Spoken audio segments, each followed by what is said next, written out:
Hi, it's just me. I just want to give you an update on the situation with the controller. Went through a lot. I got 1, 2, 3, 4. Burn one is burns over there. All those controller right now, I'm not showing anything so people doesn't go crazy and stuff like this because they're custom built and they're high voltage. So good luck to find them, right? So I'm going to give you a demonstration of this motor, which is not a motor, literally, it's a generator. It's a sine wave generator, and it's a three-phase sine wave generator, and that's what they use for inverter generator. And a sine wave generator is also, it's reverse. You don't have to change the winding on it and stuff like this. You can send the same frequency the generator is producing, you send them back, and the generator will turn. Pretty straightforward.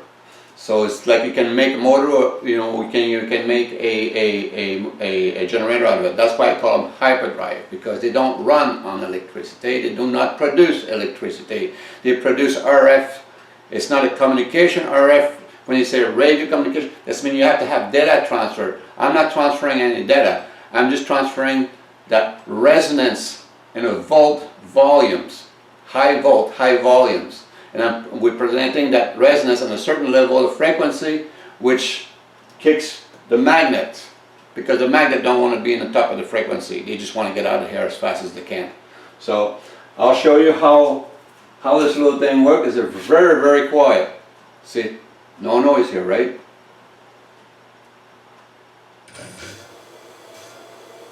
That thing is running right now. It's running at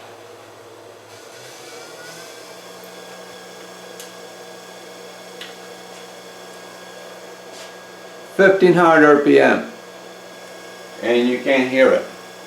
Very powerful at 1500 RPM. You can install this thing. Like right now it's only turning 1500 RPM. I'm just gonna, it will slow down, but you can install it. That's all you can do on it. And I'm choking it at 2.5 inch. I'm putting brakes here. I'm putting pressure with the rag on those both corners, right? So you can't stop those suckers. You gotta have high voltage. Everything have to be high voltage. Low voltage, you cannot produce that.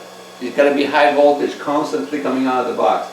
Now this little guy there, like 1500. This is a lot of people using 1500 RPM motor. It runs on nothing. When I mean nothing,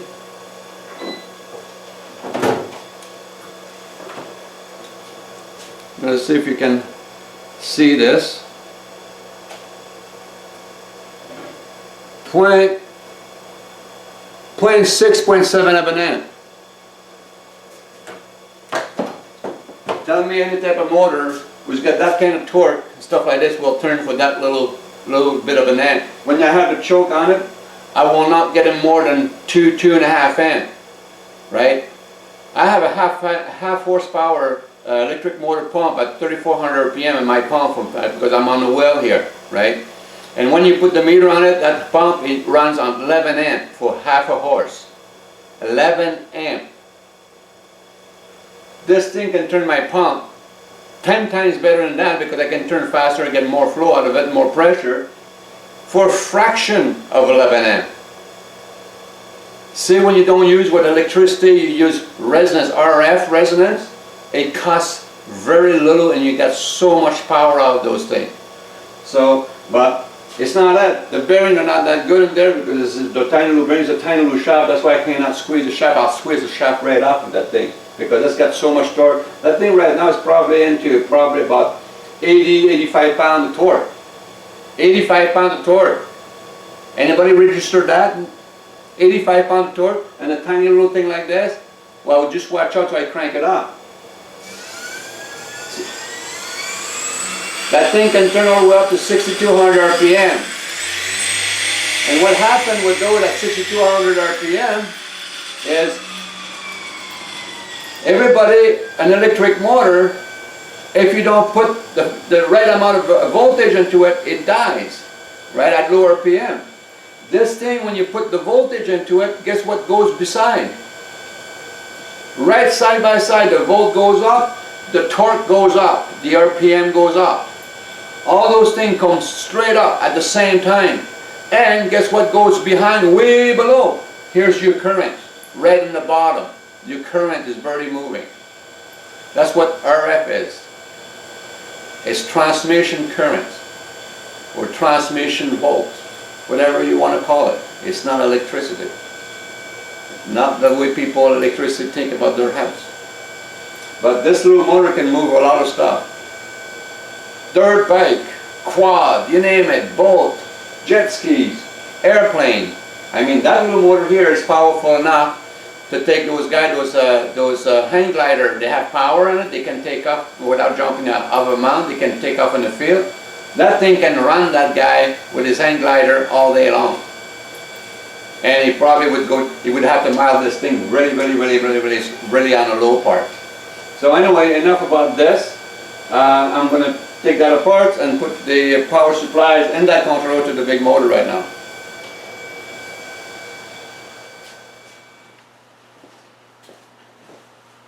Okay, now I got the thing hooked up.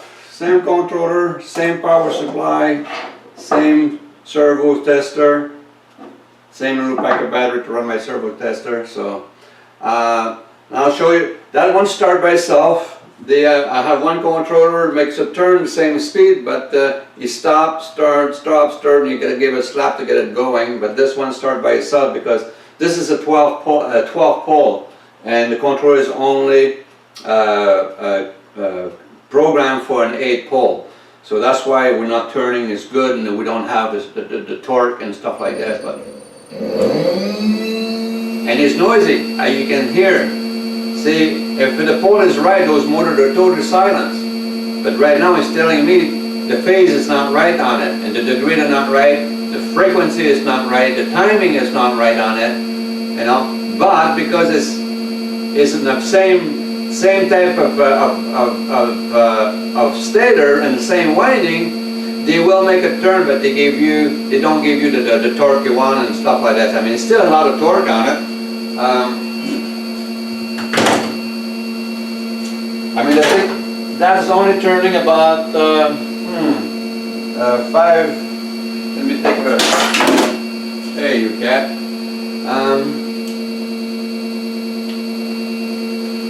569 RPM. Okay, that's my maximum speed.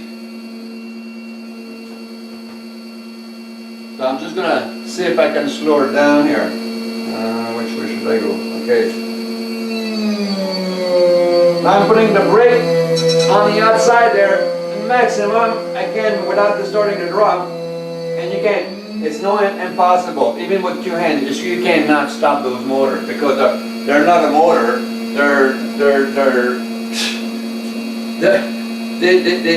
They don't work like a motor. They work totally different. I mean, soon you start putting torque on it, like demanding torque on it, it produces more, and then you load itself up to a level it can maintain, and it will never stall. So, but you know, that's what. And I need 3600 RPM constant. Now the whole system, how it's going to work is very simple. Right now I'm connected to the wall because I'm still waiting for the part to come up here. You need a UPS. I got a 2400 watt UPS with no battery because I said I have my own battery. I don't need the battery is just there like your car for starting the motor. After that, your car doesn't run on a battery. You run on its own power. So on its own electrical system, I would mean. So and also we need a governor. That one apparently has got a governor in it because of software they send we got from them through the internet and all that. It won't work on my 2 computer. We cannot achieve to do nothing with it. It's just a waste of time. And I asked my friend there to contact the company and ask him to send me a disc. I want a goddamn.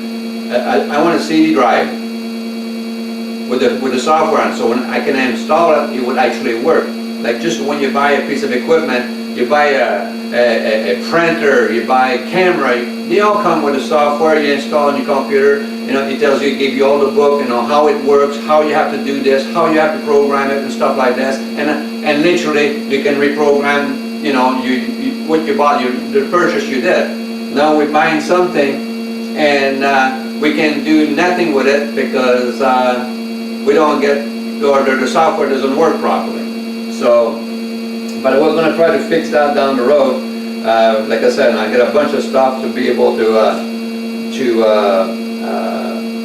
finish that off, but soon that thing turned to 36. You have to understand, this drive here, right, for people who like to talk about kilowatts and stuff like this drive with the red controller could be this one, or could be another one. I have to go higher volt, maybe I have to go to 600 volt, 800 volt, but this drum here, just the one from the washing machine, is capable of over 580 kilowatt output. Now, get all your pens and pencil and write that down. 580 kilowatt output. This is the drum motor right there. I call them the hyperdrive because no motor can do that. So if it's no motor can do that, it cannot be a motor. That's why I call it hyperdrive, because it runs very high frequency. Right now the frequency is too low. It's only 1.4 kilohertz. I need 15 kilohertz to 25 kilohertz to run this drum properly. So it's all about the frequency. All your power is delivered through that from frequency. It's a resonance frequency, RF, not radio frequency, transmission frequency, RF, which is a pulse or sine wave, short sine wave, a square sine wave, with massive amount of resonance in it. And the resonance, the magnet cannot stand resonance. They have to get out of the way. Now, and if you have a drum that's holding the magnet, well, it can only go left or right. They don't have the choice to go to pop out. But that's how those drives work. So that's why I don't call them, I don't really like calling motor, because they don't even come close to a motor. You know, it's amazing. I mean, like, you know, you can run everything, and not only that, we have a company in China who's capable of building those motors the size we want, and we have the controller company to give us, you know, they will work with us to build whatever we want to control at whatever volt. It's a 1200 volt is not a problem, even more. Well, bigger the motor is, it's very simple. More volt you need to turn it to make it turn cheap and very so powerful. This whole system can be stretched up big enough to replace every nuclear power in this planet. All you have to do is build a bigger motor, a bigger drive like this with a proper controller, and you will turn every single generator. It doesn't matter if it's hydro generator, disconnect the prop out of that and put a drum like unit like this, an hyperdrive on the top, and you will turn that big generator, because that's what they're producing at the power plant. Sine wave. That's all it does. Sine wave. It's not electricity what they're producing in the power plant. It's got nothing to do with electricity. Not the 240 volt and the 360 volt, you guys know, 60 hertz. That's what you guys call electricity. What they're producing in a power plant is not electricity. Simple as that. It's all about sine wave and high frequency and high voltage and low and very low currents. So this is, you know,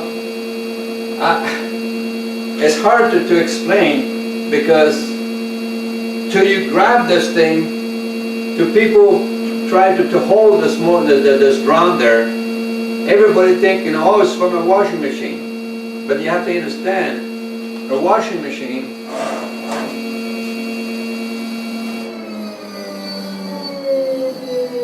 sound like an old turbine. Now I want to listen to that. That's out of phase. It's grounding right now. It's creating a vibration on the table because it's so out of phase, because it's on 8 pole instead of 12, and the frequency is too low. But you know, anybody, everywhere they come and take a look at that right now. I had many people come up here, including engineers and scientists and whatever they want to call. They all say the same thing. This thing is is limitless. The possibility. If you cannot work, if you cannot move anything in this planet with that thing, it's because you're brain dead. That's the only thing that will slow you down. Lack of brain. So I mean, like, you know, there it is. It's just, as long as you get a controller who can talk to that, this thing will do everything you want. I mean, right now in Israel, we're putting the same drum on 28 kilowatt generator at 240. 28 kilowatt. That's 28 kilowatt. That run a full-size 4-bedroom house, totally electric heated. Like, you know, you can produce enough power to heat up your stuff with your own power. You don't need gas. You don't need nothing. 28 kilowatt. And those generators, there's I believe they're. I might be wrong on that, but I think it was a Sweden company who designed that, because they were designing a generator for all the big windmill, and they decided to design also generator for powering with diesel and whatever, right? So you know, and they have the bearing. I think they're guaranteeing it inside the unit for 25 years, so you can run 24/7 for 25 years before the generator have to be reserviced, which is pretty damn good. I'll take that all day long. And the bearing of the hyperdrive can never go bad. For the same, on the generator, the bearing of the hyperdrive can never, it will last forever. You know why? Because the goddamn thing don't have bearings. It doesn't have bearings. The hyperdrive, the stator is bolted to the frame of the generator, and the drum is attached to the shaft of the generator, so the hyperdrive doesn't need a bearing. So you can never burn the bearing in it if it's not there. My cat is going crazy. Do you want to get into part of that? So that's all I wanted to say. I think, you know, for the update. I'm having problem with DHL.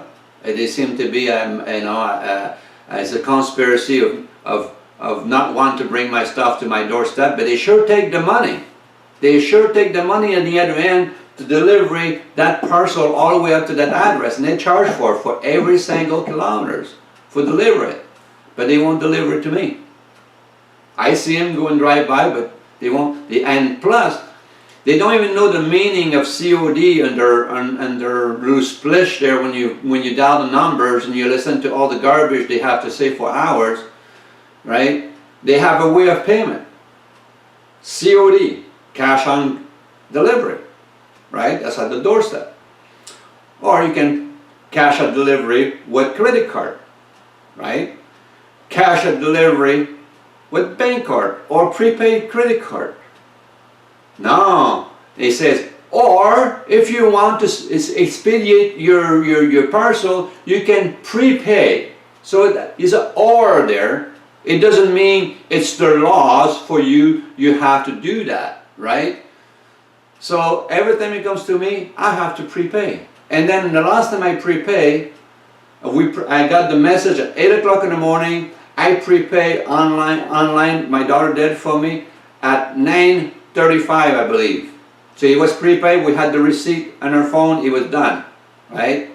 It took 8 days for them to deliver me the package here, and it was not DHL who brought it here. It was Loomis.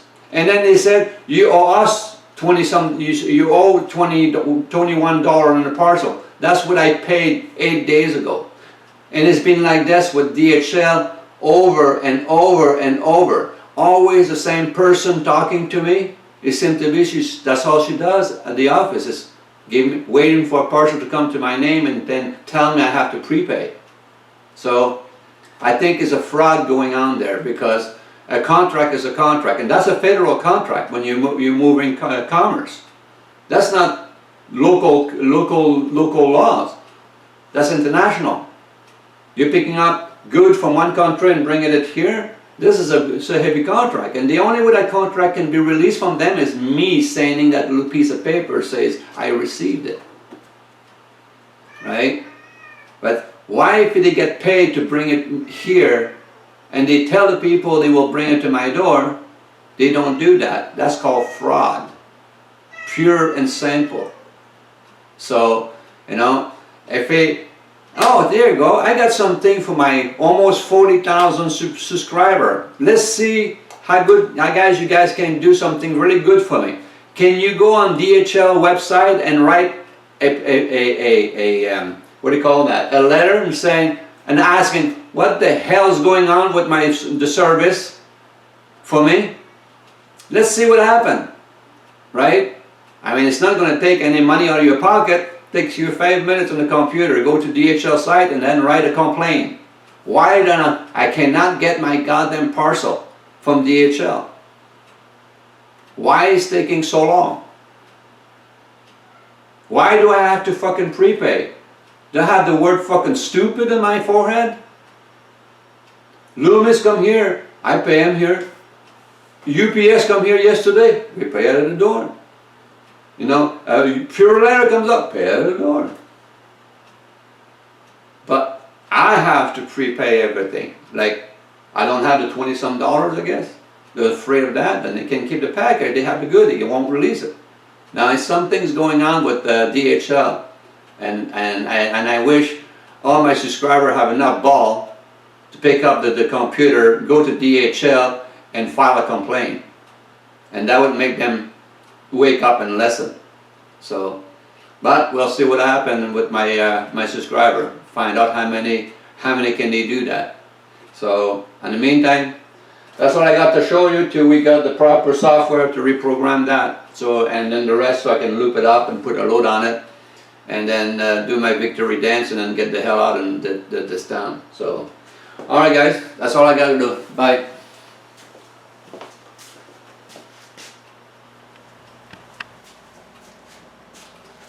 So I just want to let you know, I forgot to put that there. I was going to give you a look.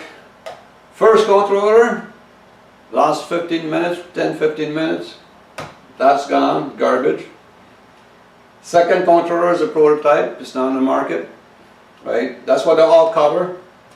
They're not marketable right now. So I don't want any of you guys going, oh, let's zoom on that here, let's see this, let's see that. Well, you can zoom on my towel here, my hand cloth I put on there, and you can zoom all you want. But they're all different. All different control. That one is really, it's the same one of this one here. That's a duplicate I got over there, but you had to redo the whole inside. That one is a prototype, and this one is a prototype. Works on the 6 inches, not as good as this one, but also this one can be programmed, right? And all those controllers, they're not cheap. They're high voltage controller, and they're not cheap. So right now we're just playing with the controller to find out which one the best will do for everything. And so far, this one is a good candidate, and this one is a good candidate. If we can get the software sent to me on a disk, so I can install it on my computer, so I can get and change the stuff. Because getting software from the internet, you know, it just, I don't know. I mean, if you don't care about what is going on around your computer, then go ahead. But so far, it's not working out for me. So, but every time I had a software on a CD and I throw the sucker in there and I download it and install it, it actually worked. So I'm very old-fashioned. You know, bring me the stuff so I can put it on my as a hard copy, and I put it into my computer. But this is what we've been waiting and waiting and waiting and waiting, and every time we order something, well, it's 8-10 days, 8-10 days, 8-10 days. So, you know, that's what I've been doing. And also we have, what do you call that, the power supply also getting built up for 400 volt output, 120 volt input, 420 volt output, 20 amp, something like that, 20 amp, yeah. And that's massive, you know, for power supply. And they said they can build power supply all the way up. Like I said, no, they have no problem over there with high voltage. You want a 1,000 volt power supply, we'll build you a 1,000 volt power supply. And they're not big, they're not heavy, they're not a big thing, right? I mean, because it's different system. They use a lot of the RF system and those and the board there to produce that kind of power. Every time you play with RF, the power explodes. It's just a massive amount. As simple as that. If you stop using electricity, you know, and use RF system on it, it just explodes. That's the bottom line. That's the only thing will make this thing so powerful. It's the way it works. So that's about it. That's all the. I know you're looking at 3 pieces of cloth there with wire sticking out, right? Doesn't mean much, but last time I learned a lesson with my box there, because I had some people find out the company as a supplier of the same box, because they were modified CNC machine drive. That's what they are, but they were modified, and that's why I taped the top. And I told the people, don't get excited, don't buy. Well, some idiot in YouTube saw that. They figure out the way the box looked and what it is. They find the company. They ordered themselves a bunch of CNC controller, but the CNC controller don't run those things. So you can run your stepper motor, because that's what a CNC machine is, but you can't run those drive. So, you know, you waste up your money. So good for you for all your good research. All right, folks, that's all it is.